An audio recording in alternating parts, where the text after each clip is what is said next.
This is Umar Ahmed for IFL TV, proudly sponsored by Everlast. We're in London at the moment, but we'll be in Telford tomorrow because Tommy Fury is back in action this Saturday night, and we're going to have fans in attendance. That must be a good feeling. Yeah, a great feeling. You know, I cannot wait to put on a show in front of everybody. You know, boxing in an empty hall, it takes its toll. You can't really get up for it, but just knowing there's 1,000 people there, you know, his eyes on you, it gets you up a bit more for the fight. So it's definitely good to be back boxing on Saturday night. And you are fighting someone with a winning record. He comes in 2-0. Yep. Obviously, there was a lot of talk going on social media a couple of weeks ago. Yeah. I don't know where these rumours came from. Yeah. What did you think about that when you saw that? I don't know. At the end of the day, I don't get involved at anything to do with opponents or management, any of that side of it. You know, my job is to train and fight, and that's all I've done. You know, I'm not interested in, you know, who they put in front of me. They put somebody in front of me for a reason, and that reason is up to them. You know, all I've got to do is go in there and do what I do best, and that's fight. But yeah, no one can really say anything this weekend. Everyone's like, oh, you fight 1 in 15 guys and everyone losing records. He's unbeaten, comes in with a winning record. Yeah, definitely. At the end of the day, you know, he's coming with his own, you know, whatever that you want to call it. He's coming to win, isn't he, at the end of the day? And that's good for me because people who come to win are, you know, they're open. It's better than a journeyman coming up all night just doing that, do you know what I mean? Because it's very hard to stop, aren't they? So I'm lucky to be getting an opponent like him. He stepped up at short notice, so yeah, very happy. But ready to do a job on Saturday and move past that and on to bigger and better things. I mean, boxers would absolutely crave kind of the last few weeks that you've had, obviously, in Miami. I'm sure you've had some terrific sparring out there, Tommy. Just tell me about your time in Miami. Yeah, the thing to sum up Miami is just world-class, you know. I've had world-class sparring out there, world-class everything, you know, training, right down to the diet. Everything's been great out there, you know, because obviously with Tyson, he's at the pinnacle of the sport, so everything he does is going to be the best of the best. So I'm very lucky to be around him, very lucky to have gone on that trip. But I knew when the opportunity was there to go, I took it with both hands because I knew it would benefit me as a fighter and just benefit me all around as an experienced, you know, guy. Did you think you were going to see Jake Paul out there? I thought so, because I thought he was from there. I mean, I didn't know he moved to Puerto Rico until I got there about 2 days in. I said, you know, he's not even here. He's in Puerto Rico. I said, what's he doing over there? He's probably hiding from me, but, you know, it is what it is. You know, I was over there to do a job, train, get experience, exactly what I've done. Just a couple of things on him. Obviously, he signed with Showtime, and also looks like, well, he will be fighting Tyron Woodley. Just on both things, what your thoughts on both? You know, it is what it is. Showtime have seen, you know, a large, you know, pedigree in him, huge following, he does big numbers, he generates millions and millions of dollars for a fight, so I can see why they've done that deal. Tyron Woodley, you know, it is what it is, and he's another MMA fighter. MMA and boxing is two different things, you know, that's why he's not a boxer, and that's why he's not a world champion boxer, because he's probably not that good, and he's probably not that good because Jake Paul's picked him. And you know, whoever Jake Paul picks to fight, you know, they're 10-0 down already because Jake Paul doesn't need to get his teeth smashed in for some money. He's making millions in the YouTube, so why is he going to risk himself in a boxing ring?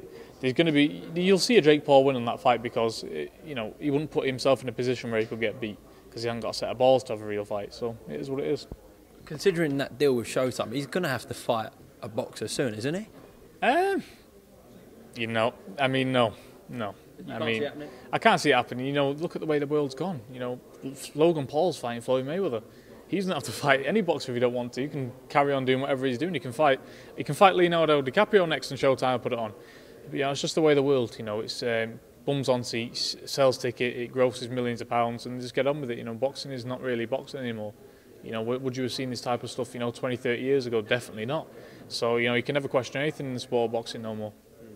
Of course, when you were in Miami, you kind of had your more back and forths, and I will have to ask Tommy, he did put something out, and we've learnt since it looked like a fake screenshot because one of the emojis in there wasn't even out by the time it was dated. So just when you saw that, when he put that screenshot of Molly-Mae on that Instagram DM, but what did you think of it, and what did she say about it as well? Nothing, absolute rubbish, because the line of work that we're in the public eye, and, you know, I've had that done to me millions of thousands of times. You know, so we know what it is. It's fake news.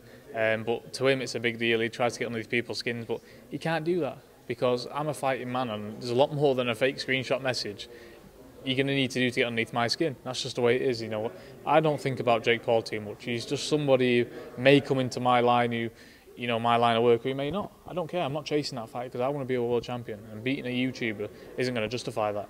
So he can come or go for me. If he wants it, he can get it, like I've always said. Well, in terms of your time in Miami as well, of course, you had a bit of a struggle to get out to the States. But getting out there, I'm sure, as we talked about earlier, was a brilliant experience. Would you say you learnt a lot out there that potentially we could see maybe in the ring this Saturday night? Yeah, definitely.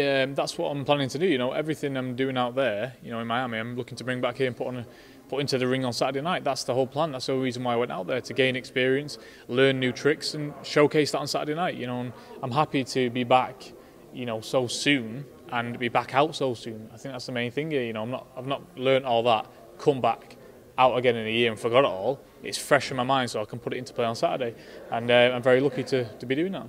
Of course, whilst you were out there, we saw the collapse of Fury Joshua. Fight was never signed, but it looked like it was heading that way. And your brother will be stepping in with Deontay Wilder again. Of course, your dad did an interview with BT Sport, which has got a lot of traction since the same day you did the interview. I don't know if you managed to actually sit down and listen to it. And what's your dad said about the whole situation to yourself? You know, my dad's opinion on it is just, you know, it's diabolical, isn't it? You know, how can one fight be on 1 minute and then be off the next? There's such a big fight like that. So much money on the line, you know. It's crazy how it's just been on and off in the space of a day. You know, I can't really comment on that because it's not my place to say, and I don't really know much about it, what's going on at that level. You know, all I know is Tyson's in a frame of mind now. He just wants somebody in that opposite corner. He just wants to fight.